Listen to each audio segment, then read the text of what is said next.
Danny, we are going to have a very interesting conversation here. You are on the side of digital plugins. I am more on the side of analog. Mm-hmm. We're going to have conversation, pros and cons, Yeah. digital versus analog. Mm-hmm. You know, we're polar opposites in that kind of argument and discussion. We've had this conversation many times. Yeah. Loads of times we have this conversation. I know I will never get you to buy loads of analog hardware. It's just, I don't think it's in your DNA for various reasons, which you're going to talk about. So let's go through pros and cons. Why I feel analog is superior to plugins, and why you feel plugins superior to analog. Now, my argument with hardware is I know sonically plugins don't come close. And for me, I'm someone that's always looking to achieve the best sound possible. So I'm going to use hardware. Now, the argument that the guys who use plugins always have is that, oh, well, you know, you can only use one, it costs a lot, and all these sorts of things. And now the thing with it is now is with digital recall, and as you know, I've changed my whole studio to have fully digitally recallable. So I don't have that issue. But I do understand where everybody's coming from with the whole plugin versus analog. Now, the key thing, and I think the reason why a lot of people are using plugins, and they'll say, oh no, but I want to use plugins. I think it comes down, a lot of the time comes down to price and how much analog hardware costs. Now, this is a question I always put to people when we have these sorts of discussions. If hardware was the same price as plugins, would you still be using plugins? Honestly. If hardware was the same price, so let's as say plugins, you could pick up. Let's say you could pick up an 1176 for $29.99. Yeah, hardware. All right. Honest answer. Yes, I would pick it up. But you'd stick it on eBay next week. Possibly, actually. if I could pick it up for $29.99 and sell it for a few thousand. Yeah, but the price of it would be. Yeah. I probably would. However, while price is a massive factor in why I don't use analog hardware, it is a huge factor. It's not the only factor. No, I know. So, shall I tell you a couple of factors? Tell me one factor and we'll go backwards and forwards on it. All right. This is probably the most important factor. Because at the end of the day, you and I care about our sound. Very much so. At the end of the day, the final sound, like no one's looking at what the studio, or very few people are looking at the studio that their favourite song was mixed or mastered in. All they care about is they're getting a great vibe from it. It sounds great. So sound is first and foremost. But my thing with that is the people say, oh, but the end user, the end listener can't tell whether it's analog or digital.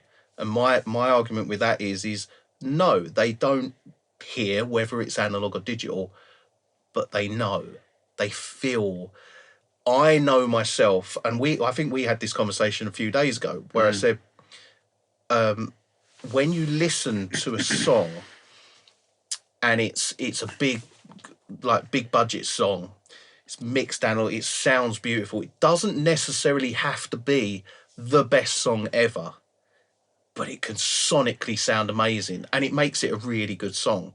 Whereas it's much harder for if a really good song, it could be the best song ever, but if it doesn't sound great, it automatically isn't the best song because it just doesn't sound sonically like everything else that's up there as considered as the best songs. So that we are on the exact same page. I agree with you 1,000,000,000%, right? And as you quite rightly said, people, the general public, will listen to something and they won't know why they love it. And two of the reasons why they may love something over something else, apart from obviously the song and the singer and the production, it then comes down to, there's one thing actually, it's a bit off topic, but it's vocal tuning. So you'll get a production where the vocals are very, very, very carefully tuned in Melodyne or whatever software you choose to use. And they'll be like, wow, this sounds amazing, but they don't know why. And you'll get another one that's just shoved through automatic tuning, like auto tune or whatever. And they won't know why they love one over the other. I think that's a very important thing. And the other thing, as you rightly just pointed out, is sound, the sound quality. Absolutely, we're on the same page. Like you just said, people will listen to one thing and another thing, and the reason they'll love one thing is because of the sound, but they won't know why that is. It's a subconscious level. It resonates with them. And I know myself. I can listen to songs that I know are 100% digital, and they're, you know, the mixes don't resonate with me in the sense of, like, I can listen to, like, I like listening to some garage songs, and they just don't resonate with me because I know they're mixed digitally. I can very much tell, and it doesn't. They don't grip me. I don't listen to them again. And even me listening from a kind of a listener's perspective, whereas if I heard a song and I can really appreciate, like, some live music and stuff where everything sounds very analog, and it resonates with the listener a lot more. I do find that. So I get you, and I get exactly what you're saying. However, this is my argument. If you go back to, shall we say, the 60s, 70s, 80s... No, let's go a bit later, actually. When would you say digital plugins started to come in workstations? 80s, 90s, I would say. Yeah, I'd say 90s. Yeah, even 80s, because I remember being at school, doing my GCSE. God, yeah. Yeah, maybe even earlier than that. And I remember it's just come to me now, but I remember some outside guy came into our music class and he showed us, what would it have been? It would have been an Atari ST that he brought in, and it was, I feel like it was like Notator or something. Was that what Logic became, or something like that, or whatever became Cubase? It was one of those, and that was the start of everything. And I was blown away. I was like, wow, that's incredible. So I think it even started then. However, at school in the 80s, it was full. Our school was full of analog synths. There were loads of them. 'Cause they were cheap then. They were, you know. Anyway, but yeah, you're right. Maybe more than 90s. However, what I'm saying is that back then, when digital workstations doors started coming in and plugins, a lot of people were like dismissing all the analog. Yeah. So, because for them, the analog gear had errors, and you could only use one piece of hardware per channel.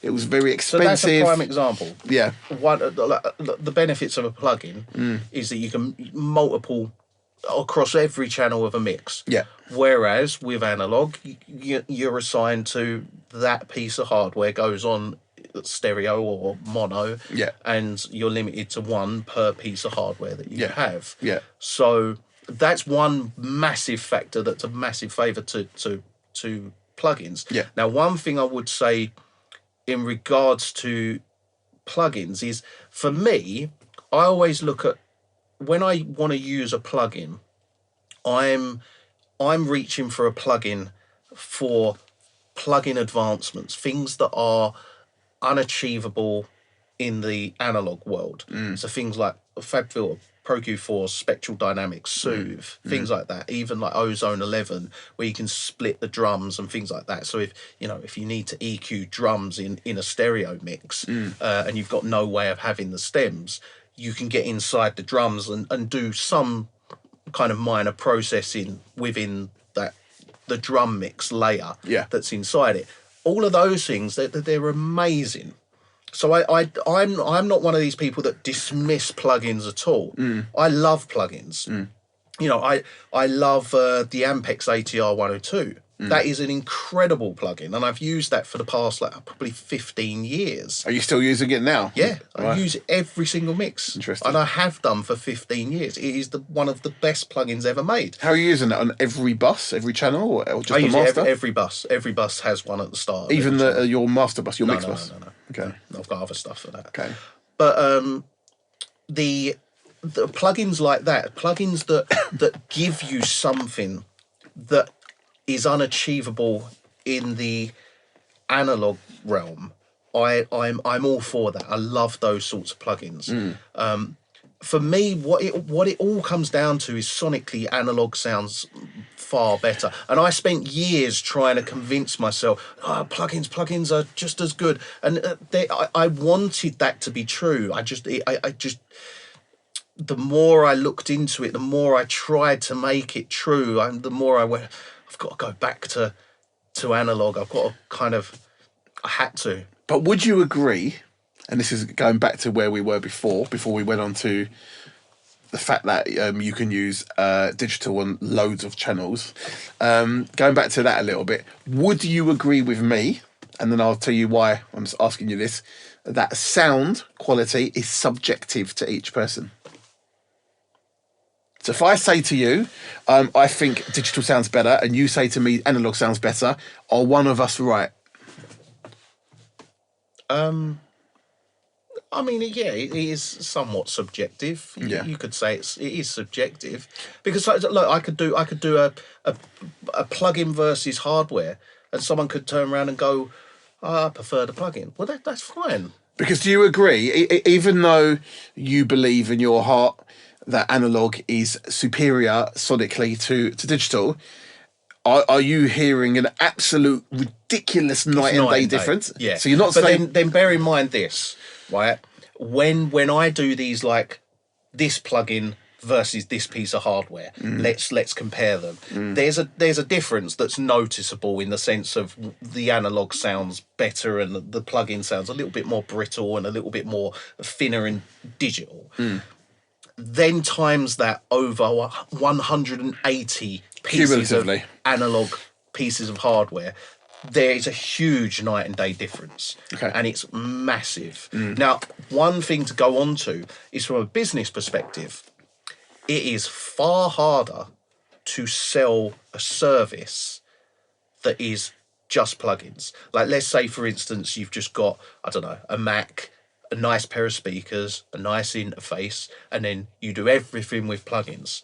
Now, that sound that you achieve doing that is achievable by anyone else. Anyone with the same plugins can achieve that exact same sound, one for one. That you could, if you could send that session to someone else and now they have exactly that same sound. This is the thing with plugins. Every engineer who uses plugins can all achieve the same sound. There's no uniqueness about the sound. The only uniqueness that you have is your physical ability to create something slightly different. But you all fundamentally have the same tools to create the same sound. Whereas in analog, even if you had the exact same pieces of equipment I have, there's fundamental differences. That it sounds very different. One piece of hardware can sound very different. Even the same pieces of hardware, my one can sound different to another one. But you look at it as a positive. I look at that as inconsistency. No, see, that's the difference. So that now these differences are tiny. Yeah. But what I'm talking about is when I compare, if I compared my studio with all my gear to someone else who has that a studio with equal amounts of gear, but it's all different, we have totally different sounds. You can have a Neve console, you can have this console, you can have that console, API sound, SSL sound, Neve sound. Everyone's got a different sound. All these pieces of equipment all have different sounds to them. So everyone who's working with analog has their own unique sound based on the equipment they have. But people working with plugins, they all have the same sound. See, that's why I don't agree. So I know 100% that, yes, you're right. So I use plugins, and I use very, very, very few plugins. I'm a minimalist. Yeah, I but someone could achieve that exact same sound. Yeah, well, it's almost like saying I've got a doppelganger somewhere in the world. I'm sure I have. I've got a few, and so have you. But most people look different. So most engineers that use exactly what I use are not going to get the same sound. But they can. They This can, is my but then point. But they yeah. can get exactly the same sound. They can get the exact same sound as you if you gave them the session. Well, yeah, but that's me giving them the session. Yeah, but this is what I'm saying. Yeah. Is it's fundamentally possible, even if by fluke, if infinity, if you use the rule of infinity, you could mix that. You could get someone else to mix that track a infinity amount of times. At some point, they'll get exactly the same sound as you. Whereas I could get you, someone else on their analog studio, to mix the exact same sound, like mix the track infinity times. They will never achieve the same sound because that's what makes it unique. Even if I have your analog gear, that's what you're saying. No, not either. No, because you could, if you had all the same analog gear, you could eventually get to that same sound. But like people don't. This is the thing with analog. It's expensive. You don't have all the same gear. Like someone could buy my exact same studio, and they could potentially, if they gained the same level of experience, they could get the same sound. There'd be there would be slight differences, micro differences based on different components and different kind of each unit having a slightly different sound that's maybe accumulative over a larger mix, for instance. But what I'm saying here is that fundamentally you can be unique with analog, whereas you can't be necessarily unique with digital plugins because it's just ones and zeros. It's digital. It's a computer can redo all of that. There'll be a point where years and years in the future where you could literally go create that sound. You get AI to just go that sound. I thought about that, and at the moment it doesn't exist because years ago, even when I first got Isotope, whatever it was called, was it Neutron? One of those. I actually did I got my own mixes. I got Neutron or whatever it was, the software, to mix my tracks, and then I would mix them myself using digital plugins. And to be honest, far superior what I did over the AI. I would hope so. Yeah, far superior. But I wasn't sure if it would be because it's amazing technology, but it was. And I can tell you now, a lot of people talking about Suno. Have you heard of Suno? Yeah. So Suno obviously does AI. It's very clever what it does production-wise. It's very good, but sonically, it's nowhere near there yet. I can hear a huge difference. However, going back to what we were talking about, so you agree that sound is subjective? Absolutely, of course it is. So just like musical taste is subjective, production, songs, etc., because we're just humans, which is good. Now, in my opinion, so I like to go for a pristine sound. Now, when I say pristine, I don't mean digital sounding, if you know what I mean by that. I don't mean just clinical. Clean. Yeah, I want clean. I'm not. Don't get me wrong. I want a warm sound as well, but I'm interested in a clean, clarity, separation. But you get all that with analog. You do. But I feel like, in my opinion, you can achieve that clarity and still get the warmth. And it's just, for me, digital is a more modern sound. It's more what's going on now, possibly because more people are using it, but it's a more current sound than analog. And with certain plugins, and I'll tell you what plugins I use, actually, I'll be open about it. So when I mix, I primarily use one plugin, and that is the SSL 4KB channel strip. Number one, because I love the channel strip. Number two, because over there I've got my controllers, and they are literally designed to control that, because they're SSL controllers to control that channel strip. So the hands-on feels like an actual SSL desk. And you're going to argue against this, but to me, from what I remember when I used to use SSL desks in other studios, it at least sounds very, very, very close Slightly different, but very close. I can see I can read your mind. However, let me continue. I think they sound amazing. The only other plugins I might use, they're brilliant. They are. I might occasionally use Soothe, but very, very rarely. Right. Being hands on with stuff. Yeah. How much beneficial? How much more beneficial is it to be hands on with the UC1 and that plug? 1,000,000%. Love it. Yeah? Yeah. We can all agree on that. Yeah. So, and you're saying yourself is you use that one plugin, and the reason you use that one plugin is because you get hands on. You feel like you're. Now I do that with all of my gear. Yeah. No, of course. Agreed. But what I'm saying is, you're almost saying, oh, I use that because I get this hands-on feel with it, and I don't use other stuff because I don't have that hands-on, and I don't really kind of gravitate towards it. Whereas analog gear is everything's hands-on, so you gravitate towards everything. Yes, but then these days, including my controllers, and obviously you've got the soft tube controllers, your Avid S4 controller, you've got the ability to control every single plugin. You will agree with this. Yeah. It's a pain because it's not mapped identically. Agreed. Hence why. So here's one: workflow, right? And speed of work, how quick you can work.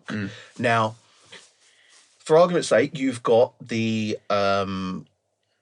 UC1, and you're using the SSL control surface, and you're saying you're kind of feeling like you're on a big SSL console. And workflow wise, do you feel you'd be faster if you were on a big console and everything was all in front of you there, or would you be faster working with the UC1? I don't think there would be much in it if it was set up. If it was set up, the analog console, everything's patched in, and I don't have to worry about any of the old. Yeah, everything's patched in. I feel like it would be pretty much the same.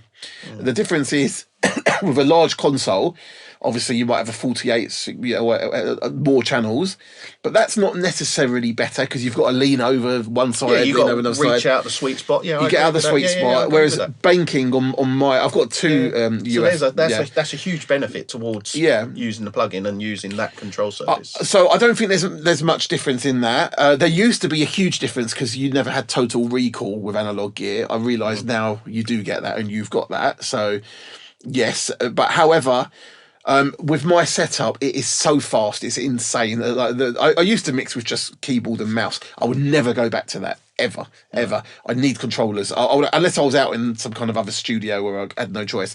But I would always want to come back to this. It is lightning fast, But going back to the sound, because that's the most important thing. Don't get me wrong, workflow is hugely important. But going back to the sound. So, for example, when I master, I'll use various plugins. And for me, I'll name one of them actually. It's kind of my secret, but it's not a secret because anyone can buy it. Shall I not say it? Oh, I'm not going to say it, Paul. I'm not going to say it. It makes me cringe every time you say this. All right, I'm not going to say it. No, I'm not going to say it. You're right. Say it. No, I'm not going to say it. You're right. I'm not going to say it. I'm not going to say it. No, you're right. Say it. No, I don't want to say it now. Well, you can't not say it now. All right, I'll say it. One of my favourite plugins that Go. that I use in my mastering chain. One of them. It's made by a friend of mine. Oh no, that's all right then. If you're, I wasn't going to say that one. God. You hate that one, but it's kind of my secret sauce. But I'm just going to say it anyway. So a friend of mine called Paul Frindle. You know him? Yeah. This is what was making. No, I know what you were thinking. The one you were thinking. But I like that one too. So in my master chain, I use several of his plugins actually, but in my master bus, or my mix bus, whatever you want to call it. Inflator? No, I don't use that anymore actually. It's really good. I use the DSM. Oh, right, yeah. Okay. Now, to me, so I don't just use that, but it's so good. You could almost get away with only using that. See, I like DSM. And the reason I like it is because that's something that it doesn't necessarily exist in the analog world. No, it doesn't. So I'm all for plugins like that. I love anything that's. But here's the thing. So, for example, anything I use on my mix bus above that before the DSM, so i.e. EQ, compression, saturation, or whatever. Let's say, for example, EQ. I like to use the Oxford EQ as well, again made by Paul. Let's say, for example, I want to crisp up my mix. What the DSM does, it's kind of magic to me. It's like a bit like that analog magic you always talk about. I can't explain, but when I use that on my mix, even when I thought my mix was fantastic sounding, when I use that DSM, and it's not just a one button, one trick pony thing, it really isn't. It's just magical. When I then bypass it, I'm like, whoa, how did I not? Because I bought it years ago and I didn't use it for years. And then I got into conversations every day with Paul and he's teaching me how to use it. And that's an old plugin as well. Yeah. It's I had it donkeys years. yeah, and me. And I stopped. And then I got into it again. I couldn't live without it now. It is incredible. It's got that magic. Now, but also, I must say, having spoken many times to Paul, he told me a story, and I've got absolutely no reason to doubt him whatsoever. He said to me, because he's made this plugin, and initially, before it was released, they gave it story. I think I told you this. Yeah. They gave it to several huge names. I won't name names, but he did tell me people that are very famous or were very famous for their analog consoles, like mastering engineers, and they all came back and said, we are only using the DSM now. We're not even using. We've got our desk there advertised so that clients come to us, but we're getting far superior results with the DSM. And they were like, please don't tell anyone, you can't say this. And someone he worked with, that Paul worked with, somehow, I'm sure he didn't do it maliciously at all, but he kind of let the cat out the bag that this certain mastering engineer was now using the DSM for everything and getting the amazing results. And he went mental, the guy, the engineer. That will massively affect business. Of course. This is why I always tell people when I comment and I see comments that are very much based around the fact of, this engineer, he just uses plugins, or he just uses this, and he's won a Grammy. I say, what they tell you in an advert and what they tell you is very, very different to what they actually do. And I know this because I know a lot of people that talk absolute rubbish to sell a product. And they sell, they're endorsing this product, endorsing this. So I'm endorsing this channel strip. Or I'm endorsing this mastering plugin that I use on everything, and it's replaced my whole thing. It did not. Yeah. Why are you using it? Yeah. Why when I was in that studio you using it and you're going laughing about it? Yeah. Because you're just going, little mugs on internet and buy all my stuff. And they absolutely line through their teeth. Yeah. And I hate it. I really hate it. And you know what? I've fallen for that many times. I've wasted money. There's people. I very, very, very, very, very rarely review plugins because I leave that to the shills to do, because I really don't like those sorts of people, and I hate it. And I hate the fact that I know quite a few people that say they do something, Grammy winning and all this, say they do something and they don't do none of it. Yeah, no, that's terrible. It's a bit like huge bodybuilders who ripped and fit, and they're like, I'm natural. I never touch steroids, and they're banging on the steroids, and that's fine, but it's not fine, because then other people are going to be like, why can't I achieve this? Yeah. So I think you have to be transparent. I absolutely agree with you. And even if I could make a lot of money from doing that, I genuinely wouldn't, because it's just not right. That doesn't sit well with me. And I think it generally doesn't sit well with English people. Yeah. It's not what we do. It's not in our DNA. That's right. Whereas there's a lot of Americans, and there's a lot of American, let's call YouTubers, that lie through their teeth and then do another thing. They do something else off camera. Yeah. And it's like, this plugin changed my life, and this plugin is a game changer. And then the camera turns off. Uninstall. Yeah, there's one plugin. Collect on my affiliates. Yeah, no, agreed. I hate his skull. There is one. I'm going to talk about the plugin that you don't love. Oh, don't. So, but it does tie in from what we're talking about now. Right, the God particle. Jason Joshua. Now, It's the worst plugin in the world. well, here's the it's thing. not the worst in the world. Yeah.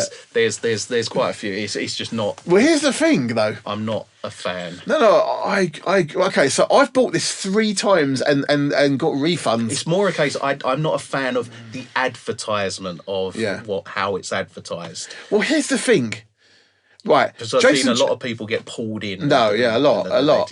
So Jason Joshua, I don't know him. I respect him. He does get a great sound, and he comes across as a great guy. He really does. But the way he advertises it himself, he says that is his only plugin that he uses on his mix bus. He did say in one of his videos that sometimes he'll then bypass the limiter and send it off to a mastering engineer, but he said he prefers to have full control, and that's genuinely his only plugin. So he said, yeah. Now, so I bought that plugin ages ago, and I could not achieve even even 10% of the sound I was getting using my own mastering chain. So I remember you had to buy it to find that out. I had to buy it to find it out. I don't think there was a demo. Or maybe there was and I just didn't get it. I don't know. Anyway, maybe the advertising was so strong. It was strong. It looked so good. No, it did. Yeah, it's a nice shiny package, isn't it? Yeah, it looks amazing, and everyone wants to be as successful as Jason Joshua. Well, this is why the advertising is so good. Yeah, because everybody, put someone like that, endorse it, and then make it. Yeah, and he seemed to know what he was talking about. But anyway, so I remember getting a refund, and then I saw another advert or YouTube video, and I bought it a second time. And just absolutely true. Did you try and get a refund again? Yeah, and I did get a refund. When I say refund, I felt bad asking for it, so I swapped it for their Simps. It's made by Cradle, and their Simps are brilliant. I must say, actually, brilliant. So no regret. And then I don't know what it is. It's like food. I keep saying I'm not going to go to the fridge, and I keep going. So I went back to it, and I bought. You wouldn't think. I went the third time, and I bought it again. The God Particle. And you know what? I hated it again the third time, but I realised what I needed to do. I needed to bypass that. No, not the whole. At first, I bypassed it all, and I was just using it as a kind of guide. Like nice shiny. Yeah, basically. GUI. But you know what I do now, and I love. No, there's something I do now, and I don't know. I like it a lot. I love it. I'm not using the limiter at all. I've got it at the very top of my mastering chain first.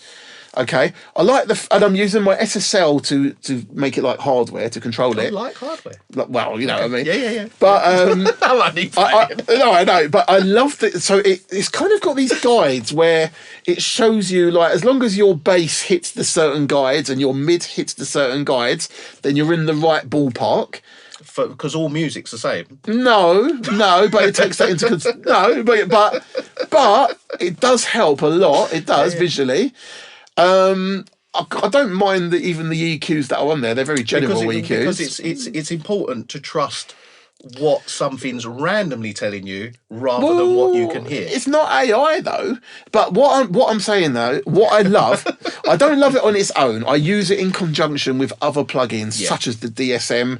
My favourite limiter now is definitely by Sonable. Smart Limit. Smart Limit 2. Is it called that? Yeah. One of those. I love that limiter actually.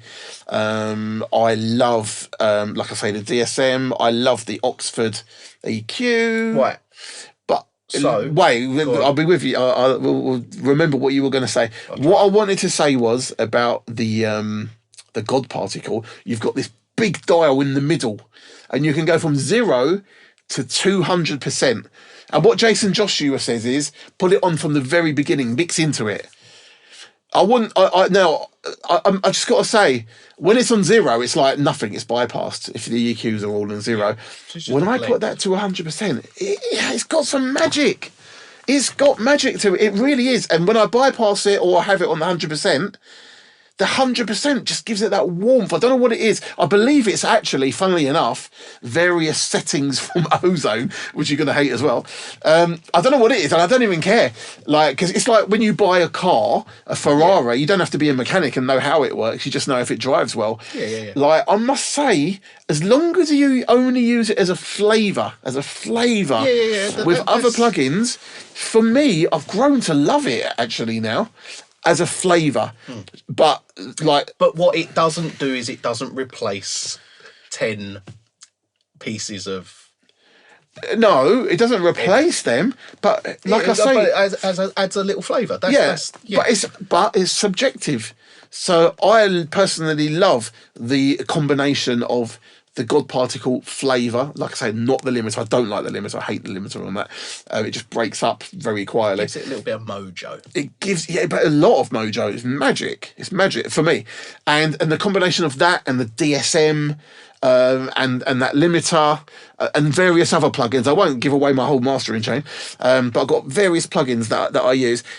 Like I say, it's all subjective, but to me, it's different from analog. I don't think one's better or one's worse. Now, if I was a multi-millionaire like you, and money meant nothing to me, and I had loads of room in the studio, knowing now that analog, the latest analog gear, is 100% recallable, like as if it was a plug-in, would I get it? Probably. Because the thing is, you've got stuff like McDSP. Yeah. It looks like a plugin. It feels like a plugin. It can be used like a plugin. It just roots through analog circuits and achieves a sound that is analog. Would I get it? I say probably. Because I love your mixers and masters. I absolutely love them. But part of me thinks I love your mixing and mastering because of you. It's you, as in like your skills and your experience and your taste. See, yeah, but I could tell you now. Yeah, I couldn't come here and get the same sound. And I know myself, I couldn't go in my studio. Yeah. And get the same sound. I think I get that. I could get close to it. I absolutely get that. However, if you came here and we each did the mix using the same stems here, whether yours is better than mine or mine's better than yours, which is subjective. Even then it would be subjective. It is subjective, so what I'm saying. What I'm saying is, even with plugins, you and I are not going to get the same sound. I've got no, we're not going to get the same sound. No, but we'd get a similar, kind of a sonically similar sound in the sense that it would sound similar. It wouldn't sound the same. But then, then if I came to your studio, it would sound similar. If I knew how to use all your hardware, it would sound similar-ish. Yeah. I mean, it all comes down to, at that point, it all comes down to ability. I mean, this is a video we should probably do. Come work at my studio, and we work at your studio, and we do the same mixes. And I think the mixes, based on if we had similar experience and ability, we would be able to create similar sounds. Yeah. But what I was saying earlier with regards to my analog equipment is no one has the same analog equipment I have. So another studio can't achieve the same sounds. I can't achieve the same sound that Abbey Road achieve on their consoles. I can't achieve that. That comes down more to money, because most people can't afford what you or Abbey Road have. That's probably the most. So a lot of the time in the conversations that I have with people, they almost convince themselves, and they want to convince themselves that plugins are just as good because they don't want to shell out all the money that hardware costs. And I understand, because if I weren't making the sort of money I was making out of the kind of business that I have, I can't warrant going out and spending 10 grand on a limiter. Yeah. Because it's like, I just used the one in the box. Yeah. That I paid £100 for. Yeah. Let's use that. Oh, but there's 5%, 10% difference. So what? Yeah. I ain't spending 10 grand. I need to get a car first, kind of thing. Yeah. I can 100% understand people who come from that angle, because for me, I can warrant buying it. There's so many benefits behind me buying the best this, the best that. But for other people, a producer, like, it's lovely to have a load of analog hardware, but it's not essential. By no means essential for a producer. When it becomes essential is separating you can very easily with analog hardware separate one engineer from another. This engineer has a Neve console. This engineer has an SSL console. This engineer has another console. You have a sound, and people go to certain studios for that certain console sound, especially recording studios. So what I think one of the big benefits of analog is uniqueness. But one thing to say about plugins is visually there's a lot to be seen with plugins. You've got, spectrum analyzers built into plugins. You've got a lot going on in a GUI that makes it that are kind of visual aids. You've got plugins like True Balance. They give you a visual aid on. I like True Balance. Yeah, it's a good. I told plugin. you about that. Yeah, it's a good plugin. Yeah. And there's plugins like that give people a visual aid that make things easier. And even plugins like even something like Pro C2 or Sonable Smart Comp. There's a visual aids in there that help you understand compression. Whereas analog, it's just like this. If you didn't know what you were doing, it's like, oh, ratio. Oh, what does that do? Yeah. I kind of think I can hear what that's doing. Yeah. Whereas with like Pro C2 and Smart Limit, Smart Comp, you can see what's happening to the dynamics. So there's all those things that I massively understand that they're really integral to learning. And I like those things for learning, and lots of people learn a lot of things from using those sorts of plugins. So when it comes down to producers using those sorts of plugins, they're highly beneficial. I think when it comes down to people who know what they're doing in terms of as mixing and mastering engineers, analog hardware just it gives you a better sound. I don't know what else to say. Subjectively. Subjectively. You see, you talk about people's individual sounds. So just to give you an example, obviously my son Alex is doing very well as a producer and as an artist. He's been signed to. He got signed at 18 to Positiva Records, EMI Universal. Yep. Then he got signed to Lift Me Up Records. He's just actually been offered another record deal. He's been sent an agreement from another major label. So he's doing well. Yeah. And I tend to mix his records for him in here. Yeah. But his, for example, both the last two labels, they've got their go-to mastering engineer. Nothing against me, they've not even heard, but they've said give us pre-masters. We've got our go-to engineer. He's got a certain sound, uniform, but he's got a certain sound that is perfect for that. He does a lot of dance music. But the interesting thing was, so they've done the masters and they're good. I'm impressed. They're good. They're loud. There's nothing wrong with them. No, I know that, but they're good. But the interesting thing, when I've checked, I won't say who, but I've checked out the website, and there's pure in the box, pure digital, absolute pure digital. So, and as far as the labels are concerned, this mastering engineer has his sound. So I still think you can get your own sound with plugins in the box, because you're a unique person, so you get the sound that you want. I completely get what you're saying.